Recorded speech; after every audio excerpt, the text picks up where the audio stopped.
Ceramah 29 hari masih ada. Karena ini masih awal, maka saya menyuruh kepada kita, utamanya ibadah puasa ini, karena ini masih awal, maka pondasi daripada itu puasa sendiri tentunya adalah perbaiki, kuatkan niat kita di bulan suci Ramadan ini dengan sebaik-baiknya.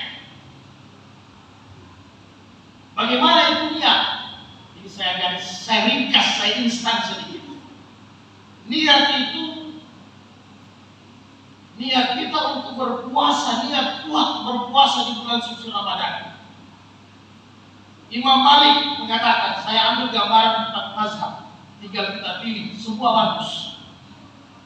Supaya kita melakukan tidak ragu-ragu ibadah puasa. Karena kalau ragu itu ibadah, kalau ada rasa syak, itu bahaya. Bisa sampai ujung-ujungnya tidak sah ibadah puasa kita kalau kita ragu. Imam Malik mengatakan, tidak sah puasa apabila kita tidak berniat berpuasa qablal fajr, sebelum fajar. Jadi harus berniat sebelum fajar, sebelum azan subuh. Ini kata Imam Malik. Dan dikuatkan oleh Imam Syafi'i. Imam Syafi'i mengatakan, bukan hanya sebelum fajar, tetapi setiap malam sebelum tidur harus niat itu ditakbiyah, dikuatkan itu niat setiap malam, setiap malam. Inilah dasar dari mazhab Imam Syafi'i, khususnya di Indonesia. Setiap biasa hadis tarwih diulangi itu niat, nawaitu shauma gadin an-nadai dan seterusnya. Kemudian Imam Abu Hanifah menjelaskan, saya ringkas itu, dibolehkan kita berniat sesudah fajar dengan alasan puasa atau amalan yang kita lakukan adalah amalan yang sudah ditetapkan dalam agama, sudah ditentukan dalam syariat. Seperti mana ibadah puasa Ramadan ini. Bahkan kata Imam Abu Hanifah, alangkah bagusnya, alangkah baiknya supaya kita tidak lupa. Menurut Imam Abu Hanifah, sebaiknya kita berniat dari awal Ramadan.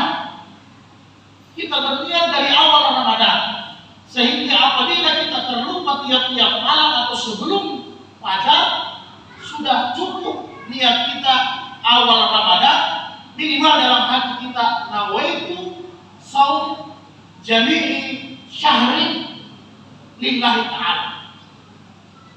Ya Allah, saya berniat berpuasa fardu selama 1 bulan karena Allah Ta'ala di bulan Ramadan. Ini Imam Abu Hanifah mengatakan boleh demikian. Tentunya dari semua pendapat-pendapat imam ini berdasarkan kepada nas Al-Quran dengan hadis, bukan dengan pikiran mereka sendiri. Semua berdasarkan dengan Al-Quran, berdasarkan dengan hadis yang telah ditetapkan oleh baginda Rasulullah Sallallahu Alaihi Wasallam. Imam Malik, Imam Syafi'i berdasarkan hadis sahih begitu banyak, termasuk riwayat Hafsah binti Umar radhiyallahu anhu, kata Rasulullah, "Man lam yubayyit qabla al-fajr fala siyamalah." Barang siapa, kata Rasulullah, tidak berniat sebelum fajar berpuasa, tidak ada puasa baginya. Ini kata Imam Malik dengan Imam Syafi'i. Demikian juga Imam Abu Hanifah. Kenapa mengatakan boleh waktu fajar? Waktu fajar ini, kata Imam Abu Hanifah, sesuai dengan Al-Quran, yaitu waktu ketika batas kita makan dan minum, disitulah azan subuh terjadi. Boleh kita meniatkan sesudah makan sahur.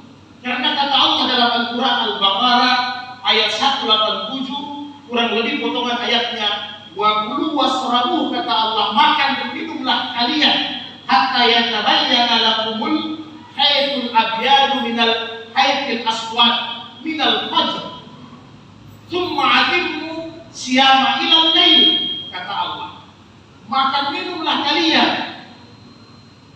asbabul khurujnya karena asbabul nuzulnya di tempat Nabi Masjid Nabawi ada dua tukang azan. Bilal bin Rabah dengan Abdullah bin Maktum yang buta. Ini dua tukang azan kalau di bulan suci Ramadan. Mungkin kalau mau diselenggarakan di tempat ini nanti heboh. Ada Ali Rabah lagi dua azan. Ini kalau lagi di bulan Ramadan ada dua kali azan. Kenapa? Maka Nabi katakan, kalau kalian mendengar azannya Bilal bin Rabah, wa kulu wasrabu, makan saja, minum, jangan terpengaruh dengan azannya Bilal. Kalau sudah nanti dengar azan yang kedua, azannya Abdullah bin Maktum, stop, itu imsak. Sekarang kan lebih divariasi modern, orang berteriak dari masjid, sahur, kira-kira begitu. Padahal kalau mau mustahab, azan saja 2 kali, tapi ini perlu dimusyawarahkan di masyarakat. Jangan nanti jadi heboh, azan subuh 2 kali juga, ada apa lagi? Nah, kira-kira begitu. Di zaman Nabi 2 kali azan. Nah, inilah yang menjadi pendapat Imam Abu Hanifah. Sampai kelihatan fajar, benang putih, benang hitam. Nanti kapan-kapan kita bahas artinya fajar sadiq dengan fajar kazib.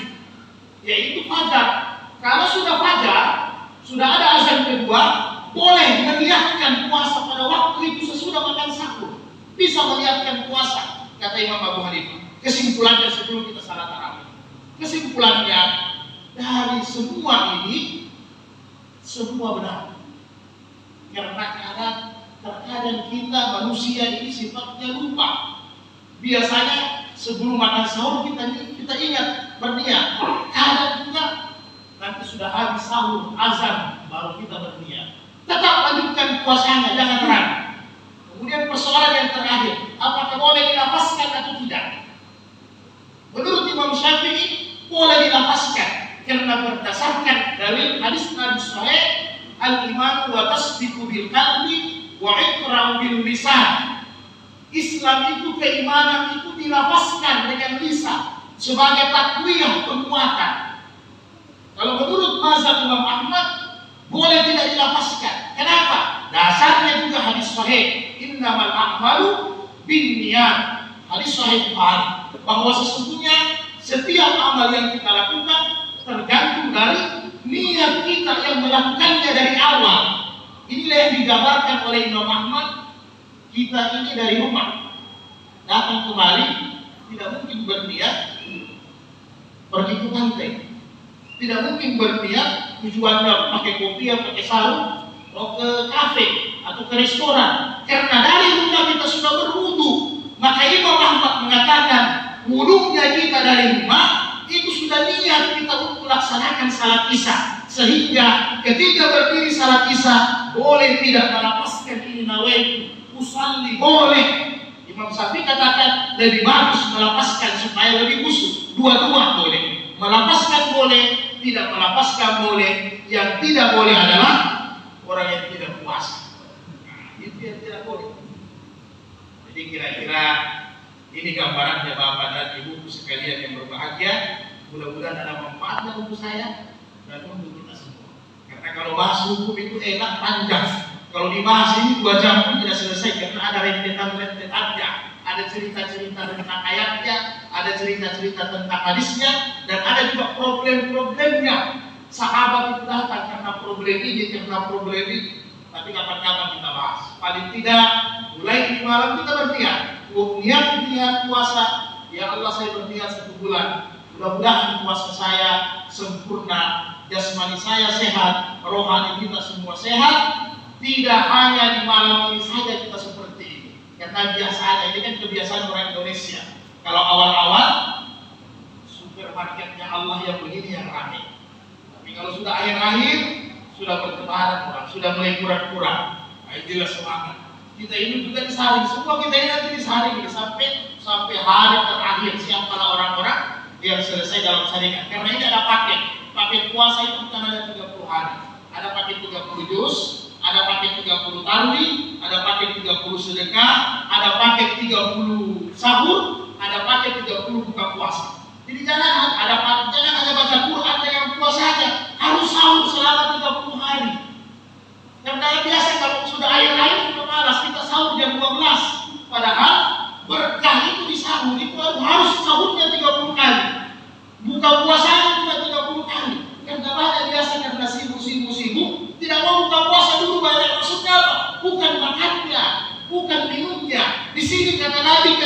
kita bersahur ada satu waktu sekian menit doa itu diijabah oleh Allah. Maka inilah ayat bilang wal istighfar bil ashar. Orang yang beristighfar di waktu sahur, di situ ada malaikat mengaminkan. Begitu juga buka puasa, bukan makannya, bukan minumnya. Ada waktu ketika mau buka puasa, di situ Allah buka pintu langitnya beberapa saat untuk menerima pengampunan dari hamba-hambanya yang minta ampun kepada Allah musta'an wal musta'an. Subhanallah wa bihamdika asyhadu an la ilaha illa anta astaghfiruka wa atubu ilaik. Assalamu alaikum warahmatullahi wabarakatuh.